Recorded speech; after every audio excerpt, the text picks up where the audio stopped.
SCO Summit that's coming up tomorrow, and it is going to be chaired by none other than India's Prime Minister Narendra Modi. Well, Prime Minister Modi is all set to chair the SCO Summit on Tuesday, the 4th of July. India assumed the rotating chairmanship of the SCO after the Samarkand Summit in September last year, hosted by Uzbekistan. The 22nd edition of the Shanghai Cooperation Organization Summit is being held in a virtual mode.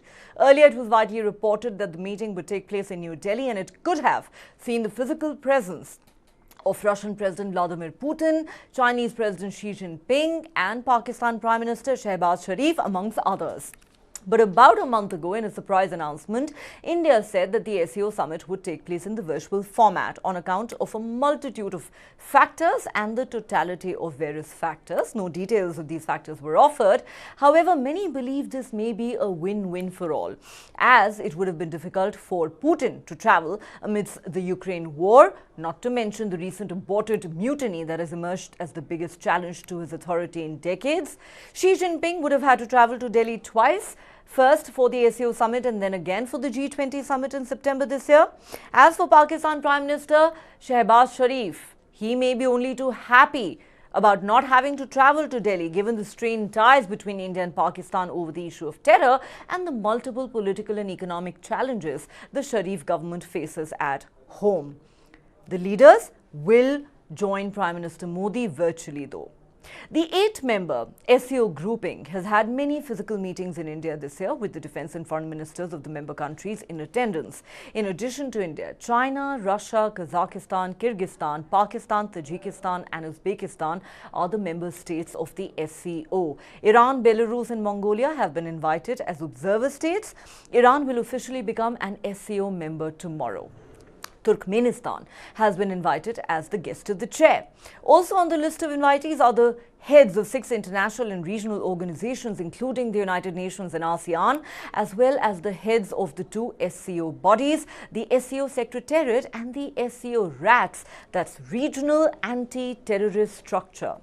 The fight against terrorism is expected to be the primary focus of the summit. India has named the summit towards a secure SCO. SECURE, an acronym coined by Prime Minister Modi at the 2018 summit, stands for security, economy and trade, connectivity, unity, respect and sovereignty, and territorial integrity, as well as environment.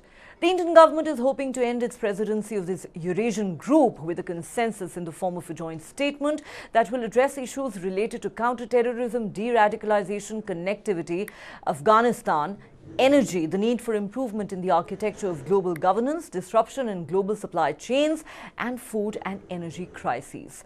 Remember, the biggest takeaway from the last SCO summit was Prime Minister Narendra Modi's public advice to Putin when he said this wasn't the era of war. Just last Friday, Prime Minister Modi reiterated his call for dialogue and diplomacy to find a solution to the Ukraine conflict when he spoke to the Russian president on the phone.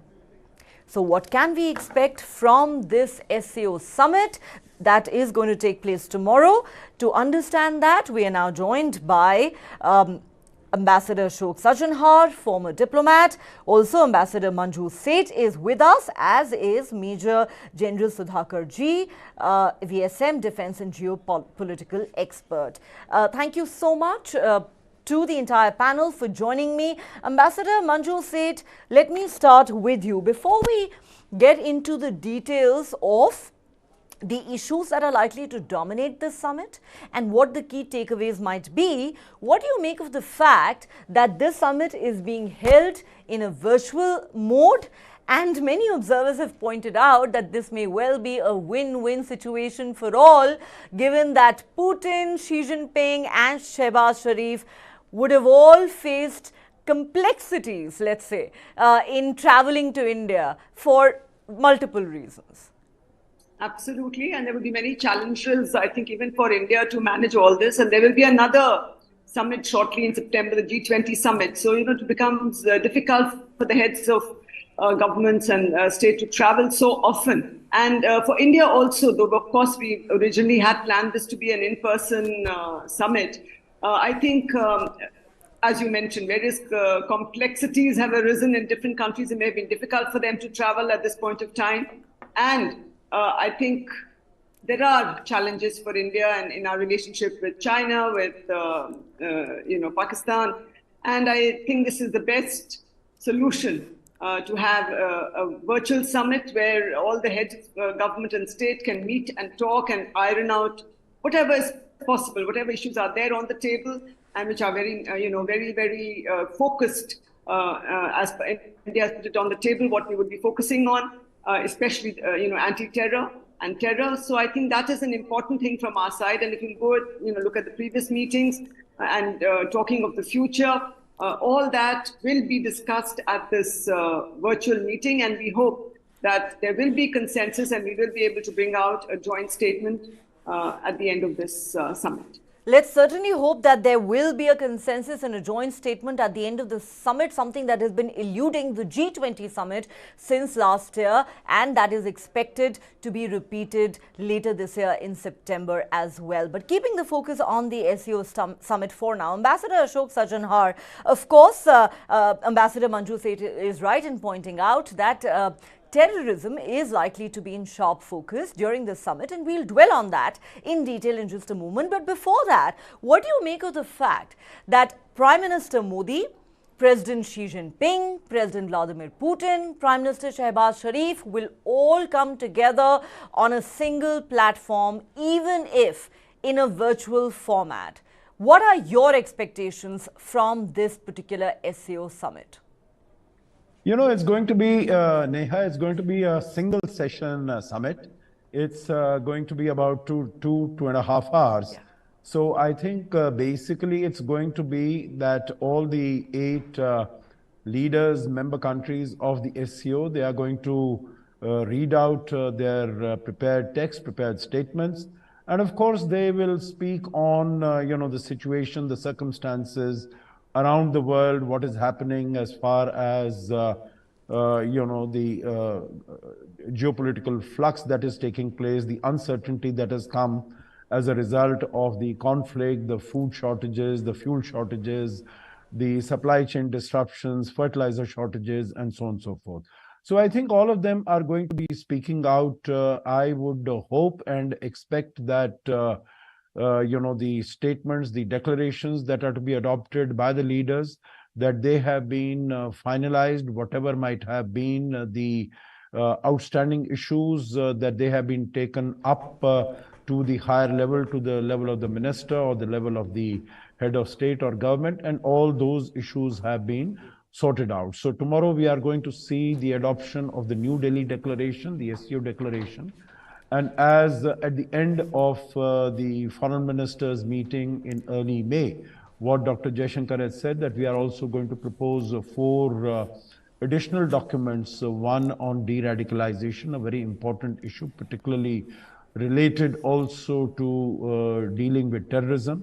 Then on millet as, Shri Anna, the divine food, particularly in the context of the shortage of food insecurity in the world that has come about. Then on Mission Life, which this is a call that Prime Minister Modi had given on the sidelines of COP26, and this has been discussed at various fora, particularly also in G20. And the last one on digitization, because that is a very important element in terms of digital payment infrastructures and in terms of improving governance. So what I expect is that there are going to be these declarations that are going to be adopted.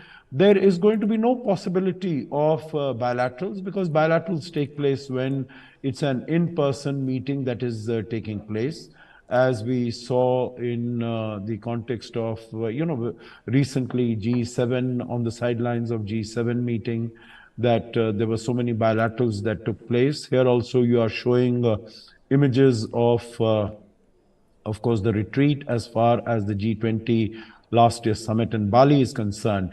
But at this SCO summit, there are going to be no bilaterals. So I don't think there is going to be any sort of, private two-way tete-a-tete between any of the leaders. And that, as has been mentioned, you had mentioned in your opening remarks, that, takes the tension away, because there are a number of relations which are not the very best. The last point I could make here is that, while G20 has seen problems on the issue of Ukraine, but I don't foresee any problems as far as getting to a final decision declaration here is concerned. Yeah. A joint statement is concerned, because we don't have any country from the West. Yet I would expect that it would be a balanced statement. It would not be a criticism of the West, as we have seen in the joint statement between India and the United States during Prime Minister's visit, that it was a balanced statement. It kept on in view the concerns and the position of India. So I think here also it is going to be a balanced statement even on Ukraine, if it is reflected. You believe it will be a balanced statement? India, of course, has never been critical of Russia since its invasion of Ukraine, and there is no reason for India to be critical of the West either, when it comes to a joint statement of this nature. And you're right, of course, in pointing out that, since last year, the G20 summit has failed to arrive at a joint communique because there were differences between member states on the issue of the Russia-Ukraine war.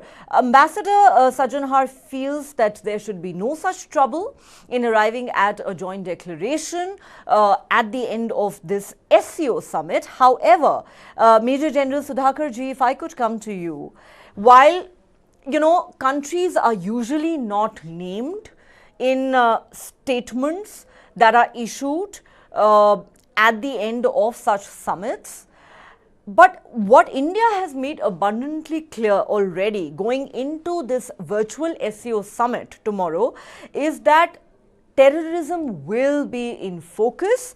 One of the primary issues that is going to be discussed prominently is counter-terrorism and de-radicalization. Now, we've seen, in the past, the attitude of China every time, for example, an issue pertaining to the, listing of a Pakistan-based terror organization or a terrorist as a global terrorist comes up at the United Nations. China blocks it. It happened just recently, in support of its friend and ally Pakistan. Pakistan, of course, is the fountainhead of cross-border terrorism that India has been at the receiving end of for decades now. And given that India does plan to focus heavily on the theme of terrorism, how do you think this issue is likely to be tackled during this summit, given that both Shehbaz Sharif and Xi Jinping will be in attendance virtually? Neha, thank you for inviting me to your show. I hope I'm audible. Yes, sir. We can hear you. First and foremost thing is, I must compliment you. As always, you come out with a real brilliant narrative and question. And I must I'm really humbled to share the same platform with very esteemed and distinguished senior ambassadors. Both of them, they deserve to have the last say on the subject. And since you have chosen me to comment on terrorism, allow me to just reflect my thought process as I feel the thing should be. Shanghai Cooperation Organization, as per my assessment, has never had any teeth right since its genesis. Joint communique have had no meaning, no substance. It has just been a statement. I'm talking like a soldier, and hence we should not expect too much. But let's not look at this particular summit in isolation. There are many things which have happened in past, say, preceding couple of years. Many things going to happen in the following time frame. So let's join the dots. And rather than going too far behind, let's start from the recent visit of our Honorable Prime Minister to America. I don't think in the history of independent India, a Prime Minister having had such a successful and thumping, I would say, itinerary, wherein the popularity was actually calling it a shot.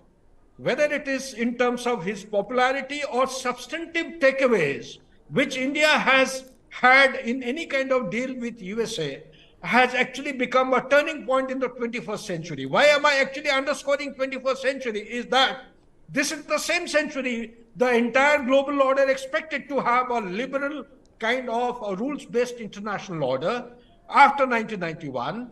And the question that comes up is, are we really having a kind of a liberal rules-based international order? If yes, no questions. If no, why not? So this is one part. Second part is, we are the president of very, I would say, leading economies, developing and developed countries of the world today, G20.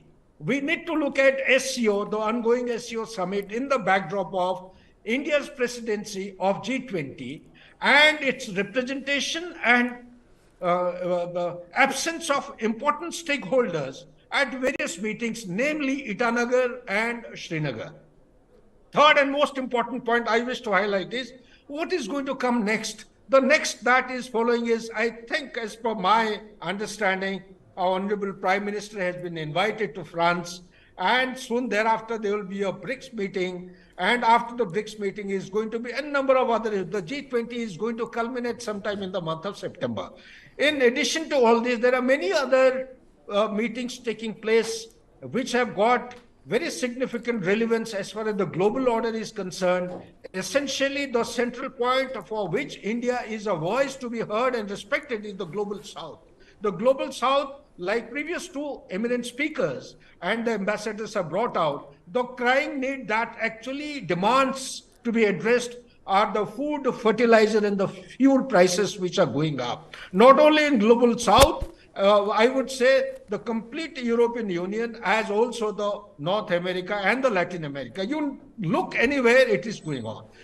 Next point I wish to highlight is the crisis today in the world is, besides terrorism, is the militarization which is taking place. And also there is a huge challenge that if we do not take substantive step in the global order, the nuclearization is also going in an upswing manner. Therefore, we need to take control. So there are many issues, but let me come to the question that you are asking, terrorism. What is terrorism? Why haven't we been able to define the meaning or the definition of terrorism in the global apex organization in the world today? Is the global apex organization ineffective, or is it failing? Is the League of Nations, after it collapsed in 1940s or late 40s, mid 40s, after having gone in for the UN headquarters, Security Council, and other organizations such as WHO or the World Bank or IMF, etc., has the time come to revisit the very organization? We need to look at it, because our terrorist is actually somebody else's ambassador or a guest of honor. Why is China always and every time blocking? I think the SCO, having said that it doesn't enjoy the teeth or the muscle that it should have, ever since it came into its genesis in 1996, I would say that India is doing a fantastic job by joining the dots in a very benevolent and in a restrained manner. By joining the strength, we are actually articulating our foreign policy in the most effective manner. Here is a platform. It is entirely up to us how we build the narrative and strengthen our resolve to take care or address this threat of the menace of terrorism.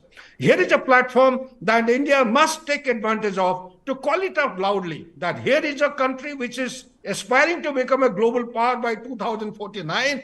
It doesn't understand the meaning of terrorism. It forgets about Xinjiang, what is happening there. It actually very conveniently, skips the activities in the Tibetan plateau, and it blocks one terrorist who has been actually identified to be blocked and blacklisted forever. You're quite right, so, sir.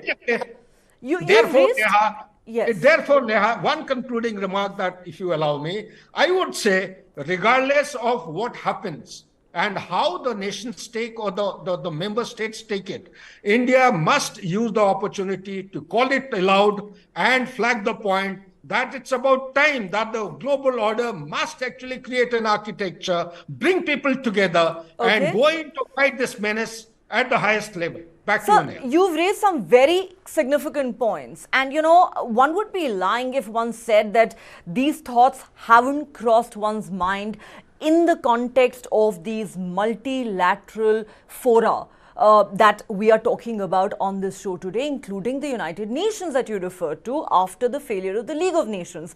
Therefore, Ambassador Sajjan, if you could just take a step back and look at the big picture, since some important and fundamental issues have been raised by the Major General. I understand as a former diplomat, you'd be the last person to be skeptical about such summits or multilateral bodies. However, there are some questions that need to be raised. The Major General says that a body like SCO, for example, is completely toothless. Even if a statement does come out tomorrow with all member states, including China and Pakistan, endorsing the global fight on terrorism, the ground realities are not going to change. The fact that Pakistan continues to be the biggest exporter of terror, the fact that China continues to back Pakistan every step of the way, in the face of all the global pressure that it faces to actually take a strong stance against terrorism. And going beyond just the SCO, if you look at the United Nations itself, since the Ukraine war broke out, perhaps if there's one body that has received maximum criticism after, of course, Russia and Putin, it is the United Nations, because there are many who say that what is the United Nations really good for anymore? It cannot stop wars. It's not managed to do anything as far as the Russia-Ukraine war is concerned. As far as terror is concerned, all you see are statements being made, and more often than not, we're not even able to get all the member states to come together on the issue of fighting terror, especially with China constantly backing Pakistan on that issue. All you've seen are war of words between India and Pakistan at the UN General Assembly, for example, in certain other fora. But what has really come off it in concrete terms? So I think, one can be forgiven for being cynical about the purpose, the real purpose that these multilateral fora really serve.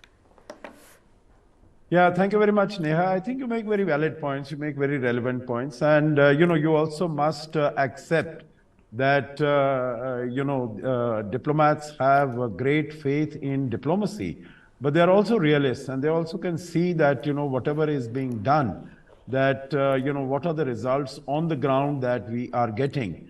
And at times you do get them, but, if you don't get results, it doesn't mean that you give up. And I think that is what it is. If you give up, you are, normalizing terrorism. If you don't sort of, speak out against it, if you don't bring all the countries on the same page, you are accepting it, the situation as it is. You are normalizing it so that the perpetrators of terrorism have full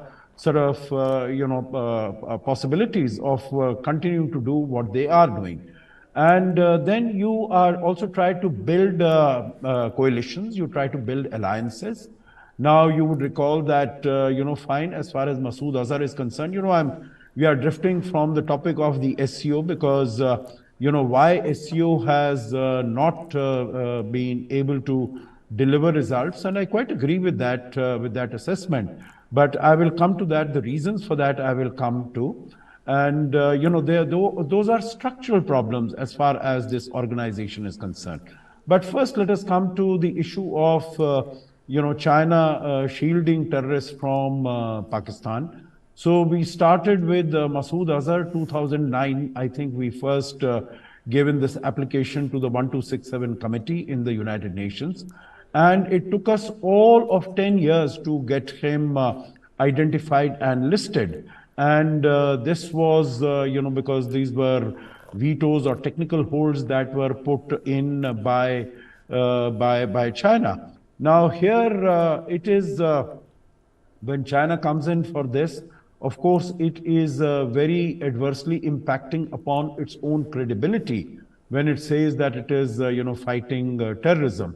Because there are sort of, what the Chinese and the others would like to, target the West, that they are being double-faced and they are being hypocritical. That is exactly what the Chinese themselves are doing. Terrorists who are coming from Pakistan, they will try to shield them. As far as terrorism is concerned, it is only by ETIM, the East Turkestan Islamic Movement. None of the other terrorist groups, whether it is Jaish or Lashkar or Hizbul Mujahideen, they are sort of, conducting any terrorist actions. So it is very, very double-faced and very hypocritical.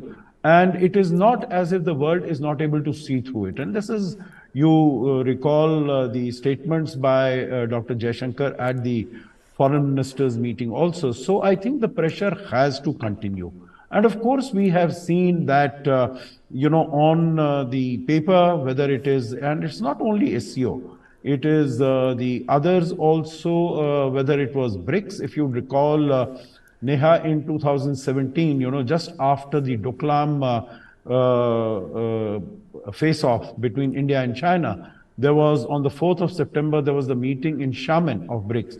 And there, all the 10 terrorist groups, most of them emanating from Pakistan, they were listed. But on just 2 days later, China was receiving the Pakistan foreign minister and applauding Pakistan for the action that is taking against terrorism. So I think there is a lot of hypocrisy in international affairs.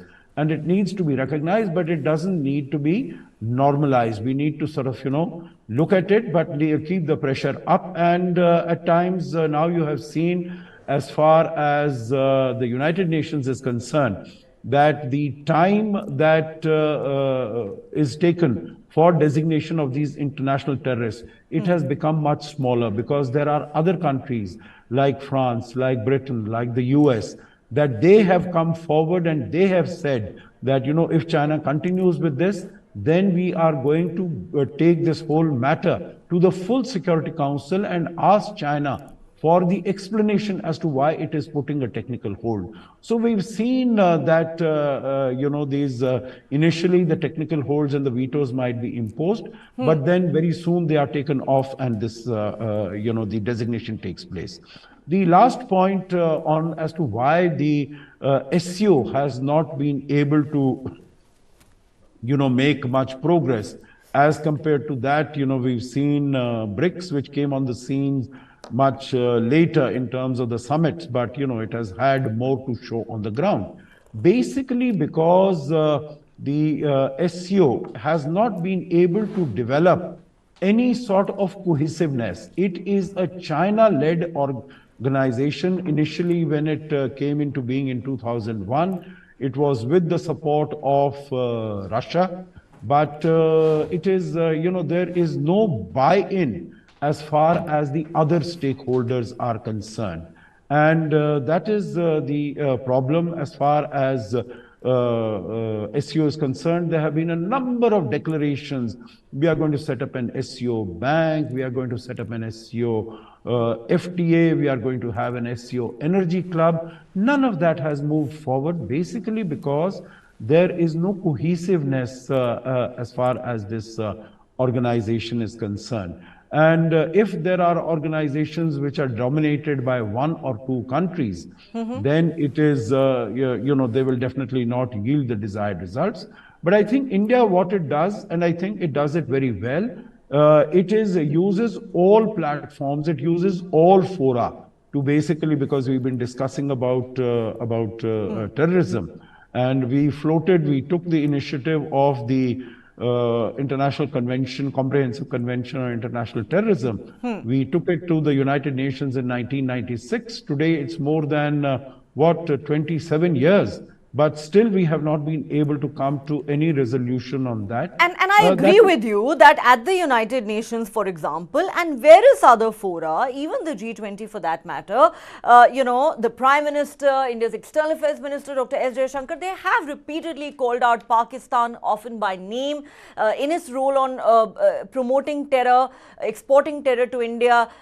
Yes, China has also been called out on multiple occasions, especially when it comes to blocking listing of terrorists by the UNSC. In fact, before I go across to Ambassador Manju Seth, let me quickly mention that while Prime Minister Narendra Modi was on his historic state visit to the United States recently, China, during those 3 days, chose to block the designation of Sajid Mir, a Lashkar-e-Taiba terrorist who was in fact involved in the 26/11 Mumbai terror attacks. His designation as a global terrorist was blocked by China at the United Nations Security Council. Not only that, it was earlier a technical hold, this time converted into a lasting block by China. Therefore, Ambassador Manju said, you will forgive cynics for wondering if bodies like the SCO or the United Nations itself are just talk shops. Whenever something that is not palatable to Russia comes up, Russia uses its veto. Whenever the issue of terror comes up or the listing of a terrorist comes up, China uses its veto to help its, friend Pakistan. Despite India repeatedly calling out these countries on multiple occasions. As far as tomorrow's SCO summit is concerned, Pakistan, China, India will all be on the same platform. Firstly, do you even believe that India is in a position to actually name names at this summit? During, Prime Minister Modi's remarks, or in, obviously, you're not going to find those names in the joint statement. Otherwise, those two countries are not going to be signatories to that statement. Also, one wonders, even if there is a joint statement or communique at the end of it that says we condemn terrorism in the strongest possible terms and we must all come together to fight terrorism, what good is that statement when the signatories to that statement include the fountainhead of terrorism and a country that supports that country? Yes, I agree. There's a room for cynicism and skepticism at any point. But as mentioned by Ambassador Sajanhar also, we have to be there. We have to keep making this effort to continue to call out these countries, maybe not by name, but it will be very obvious whom we are referring to, even if we don't name them. And also, we've been talking about the UN reforms. When you mentioned the UN is, unable to, the Security Council has, so every time we try to name designate a terrorist, China blocks that designation, and it blocks our attempts to do something about it.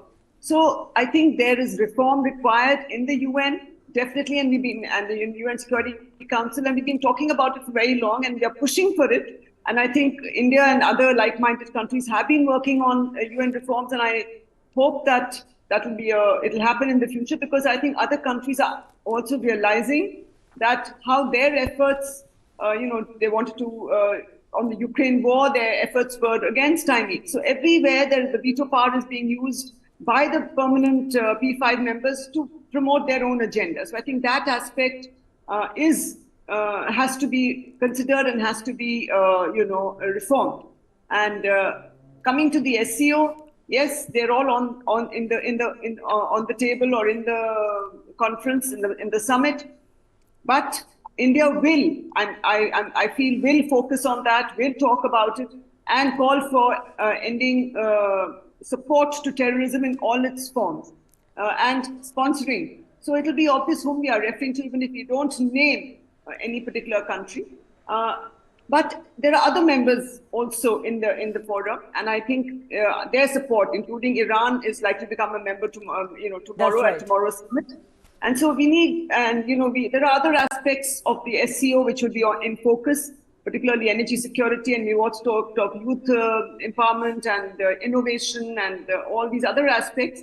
Terrorism will be the focus, but how effective it will be remains to be seen. But we will try and make it as effective as possible, put pressure through other countries, other member countries on Pakistan, including Iran, which is is going to be an important member, and we hope that, and to Russia as well, we hope that there will be movement on this, and there will be, of course, mention will be there of terror, because that is one of our main focus in this, and regional security, and the other countries as well, the other CIS countries have also been having some problems. So we can depend on their support for countering terror and through Afghanistan, which has become quite the hotbed again of extremism. So we need to take a holistic view of the regional situation, regional security situation,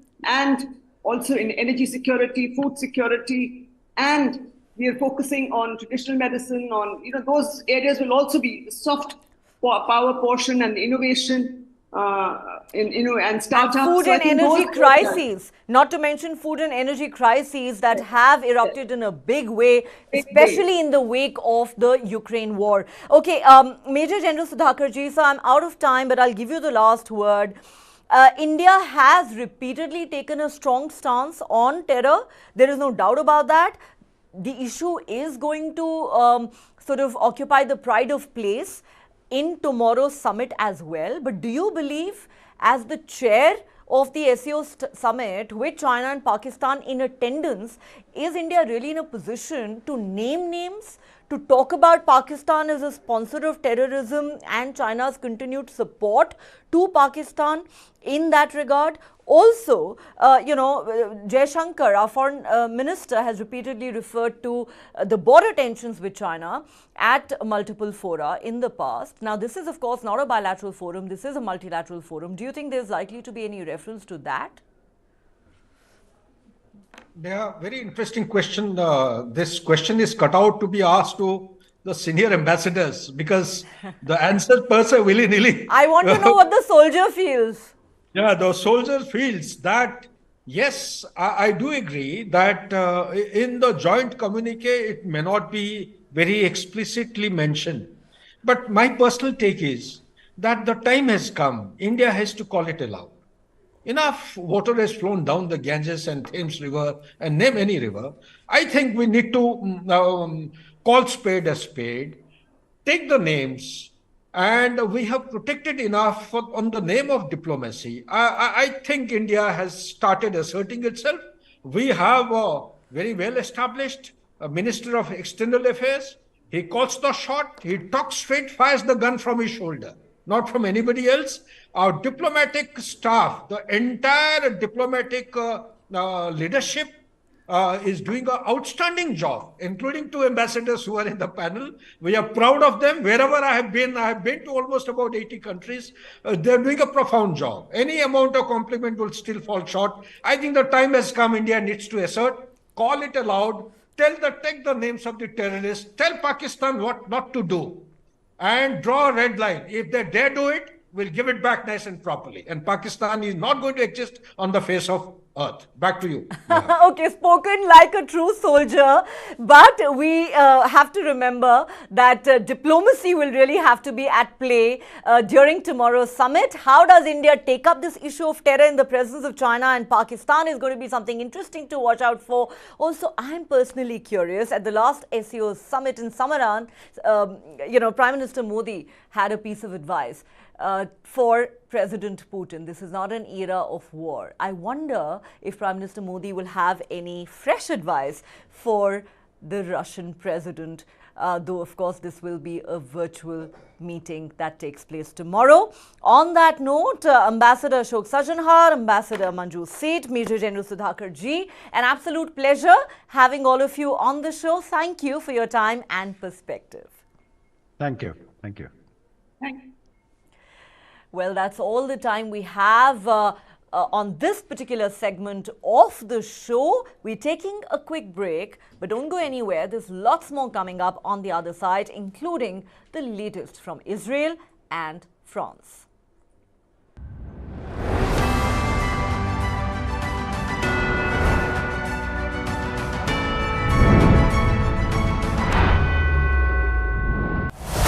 Gautam Adani, one of the richest men in the world, or a business honcho, accused of manipulating the market. Adani ji 609 number से दूसरे number तक कैसे पहुंचे? सिर्फ एक सवाल पूछा, नरेंद्र मोदी जी, आपका अदानी जी से रिश्ता क्या है?